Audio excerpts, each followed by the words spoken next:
Shalom, damai di hati. Selamat pagi jemaat Gemim, Gloria, dan simpatisan Jakarta Selatan.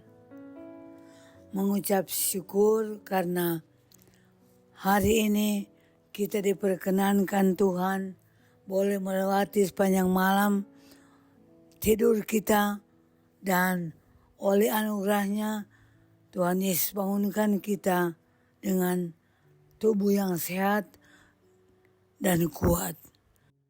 Sebelum kita membaca Alkitab dan merenungkannya, kita minta kekuatan pada Tuhan dalam doa. Mari kita berdoa. Mengucap syukur dan berterima kasih kami kepadamu Tuhan, karena sepanjang malam kami rasakan Tuhan bersama-sama dengan kami. Bahkan membangunkan kami di pagi hari yang indah ini dengan tubuh yang sehat, kuat, dan diberkati. Biarlah Roh Kudus-Mu akan menolong kami agar firman Tuhan yang kami baca dapat kami lakukan dalam kehidupan kami. Amin. Pembacaan Alkitab pagi hari ini terdapat pada kitab Amsal 14 ayat 28 yang bunyinya, dalam besarnya jumlah rakyat terletak kemegahan raja, tetapi tanpa rakyat runtuhlah pemerintah. Demikian bacaan Alkitab, dan judul ayat perenungan pagi hari ini adalah pemerintah dan rakyat takut akan Tuhan akan diberkati. Keluarga Kristen yang dikasihi dan diberkati Tuhan Yesus. Dalam perspektif manusia, derajat keagungan suatu bangsa diukur dari jumlah rakyat yang besar, kekuatan militer, kemakmuran ekonomi, sumber daya, dan pengaruh politik di antara bangsa lain. Kenyataannya justru hal-hal tersebut tidaklah menjamin derajat keagungan suatu bangsa.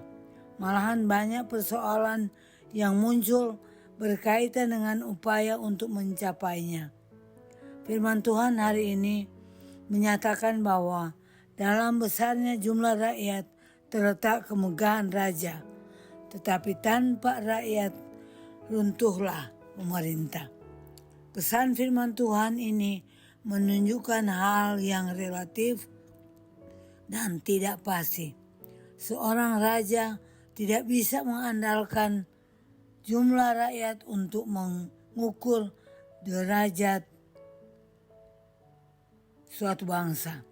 Sebab jika jumlah rakyat besar, maka besar pula tanggung jawab pemerintah untuk mendatangkan kesejahteraan rakyatnya, dan besar serta kompleks jumlah permasalahan yang harus ditangani. Sementara itu, jika tidak ada rakyat, bagaimana pemerintah dapat memerintah? Dengan demikian, firman hari ini justru menyatakan makna yang berbeda dari apa yang ditulis. Seorang raja justru tidak bisa mengandalkan semua itu. Jika kita membaca ayat ini bersama dengan ayat 34 hingga ayat yang ke-35, ada dua hal yang sangat penting di sini. Kebenaran dalam bahasa Ibrani sedaka, dan manusia yang berakal budi. Dalam bahasa Ibrani disebut marsikil, artinya berapapun jumlah rakyat. Namun jika raja dan seluruh rakyatnya melakukan kebenaran dan keadilan serta hidup bijaksana menurut pengajaran firman Tuhan, maka berkat berlimpah dikaruniakan dalam kehidupan mereka. keluarga Kristen yang dikasihi dan diberkati Tuhan Yesus.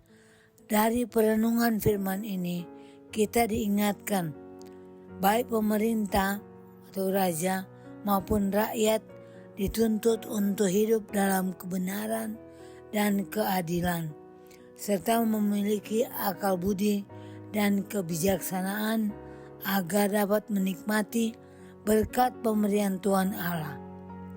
Keduanya dipakainya untuk membangun persekutuan umat dan bangsa.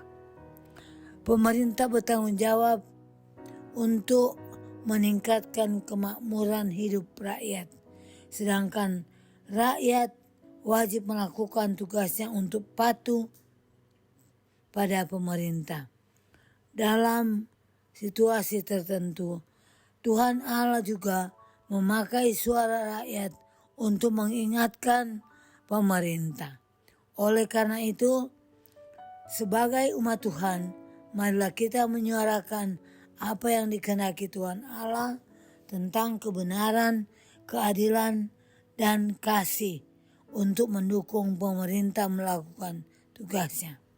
Marilah kita sebagai keluarga Kristen mendukung upaya pemerintah dalam mewujudkan lingkungan yang bersih dan sehat, dimulai dari keluarga, membayar pajak untuk kontribusi dalam pembangunan, mengambil bagian pencegahan stunting dengan menyajikan makanan gizi, turut menjaga keamanan dan ketertiban di lingkungan masing-masing sebagai tindakan kesaksian iman dalam kehidupan bermasyarakat. Amin. Mari kita berdoa. Ya Tuhan Allah, mampukan kami sebagai pemerintah dan rakyat untuk bekerja sama melakukan kebenaran dan keadilan dalam sikap hidup yang berakal budi dan takut akan Engkau. Amin.